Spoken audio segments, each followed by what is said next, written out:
اعوذ باللہ من الشیطان اللعین الرجیم بسم اللہ الرحمن الرحیم السلام علیکم اللہم صلی علی محمد وآل محمد باغ حرم یا جنت شداد۔ مورخین کا بیان ہے کہ حضرت ہود علیہ السلام زندگی کے ایام گزار رہے تھے کہ قوم عاد میں خود عاد کے دو بیٹے شدید اور شداد سطح ارض پر بمقام ملک شام شاہانہ شان و شوکت کے ساتھ ابھرے، اور ان میں سے شداد نے تو ایسی بلندی حاصل کی جو دعوی خدائی پر جا کر منتہی ہوئی۔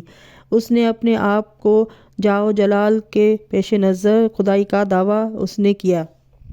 حضرت ہود علیہ السلام شدید کے پاس تشریف لے گئے اور اس سے کہا کہ مجھے خداوند عالم کا فرمان ملا ہے کہ میں تجھ سے ایمان لانے کو کہوں، اس لیے میں آیا ہوں۔ یہ دنیا چند روزہ ہے، یہ شان و شوکت عارضی ہے، موت سے کسی کو نجات نہیں، عالم آخرت کی زندگی جاودانی ہے۔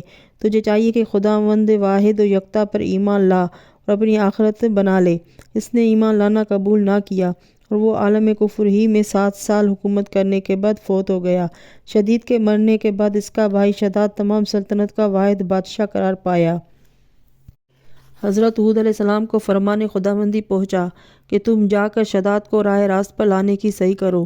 حضرت ہود علیہ السلام فرمان عزدی پاتے ہی دربار شداد میں پہنچے اور اس سے فرمایا کہ خداوند عالم نے تقریباً 1000 سال کی تجھے عمر دی، 1000 خزانے دیے، تو نے 1000 خوبصورت لڑکیوں کے ساتھ نکاح کیا، 1000 لشکروں کو شکست دے کر یہ فروغ حاصل کیا۔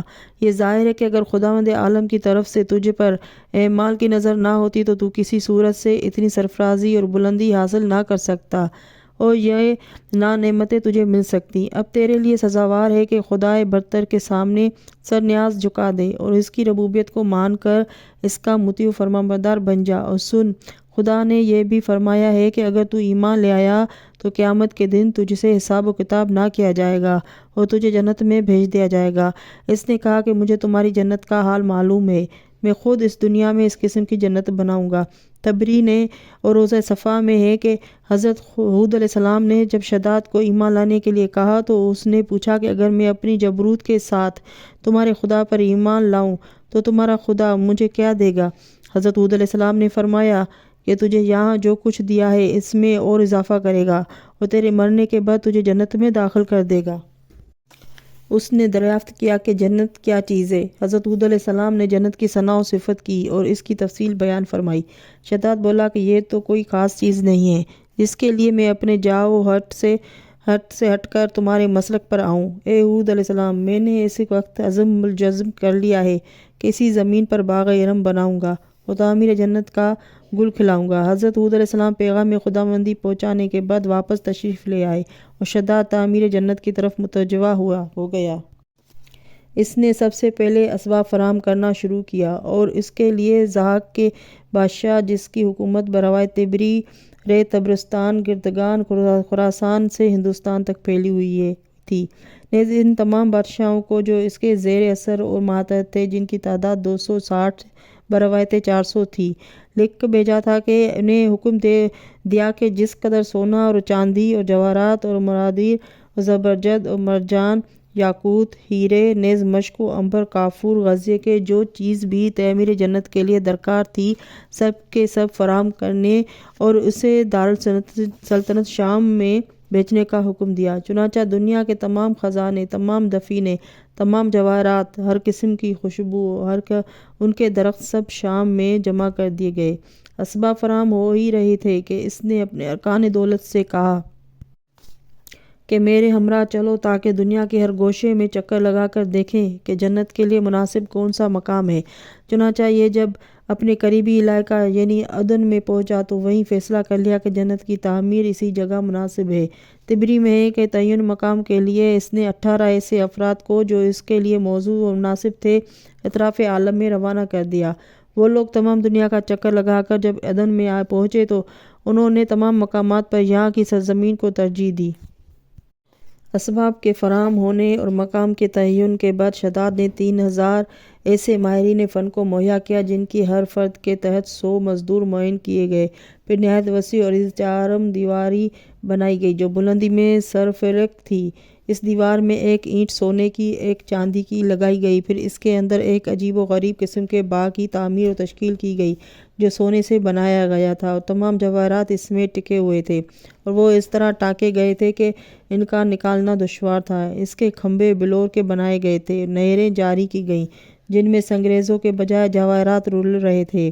پھر چار دیواری کے اوپر 1000 کسر تیار کیے گئے جن کے ستون زبرجد، سبز، یاقوت کے بنائے گئے تھے۔ کسروں میں جو جواہرات کے غرفے بنائے گئے اور 12,000 کنکرے لگائے گئے تھے۔ پھر باغات یعنی درخت لگائے گئے جن کے تنے سونے کے اور چاندی کے تھے، شاخیں یاقوت سرخ کی، پتے زمرد کے اور زبرجد سبز کے لگائے گئے تھے، اور شگوفے چاندی اور دیگر مناسب جواہرات کے بنائے گئے۔ پھر ان درختوں میں میوہ دار درخت جمائے گئے جن سے مختلف قسم کے میوے پیدا ہونے لگے۔ اس میں جو نہریں جاری کی گئی تھیں وہ پانی، دودھ، شہد اور شراب کی تھیں۔ پھر اس بشت ارضی میں 4 میدان بنائے گئے جن میں بہترین قسم کے درخت میوہ دار لگائے گئے۔ ہر میدان میں 1,000 لاکھ کرسیاں سونے اور جواہرات سے مرتب کی ہوئی بچھائی گئیں، اور ہزاروں قسم کے کھانے کا انتظام کیا گیا، اور حور و غلمان کی جگہ اطراف عالم میں جمع کی ہوئی حسین ترین لڑکیاں اور حسین ترین لڑکے فراہم کیے گئے۔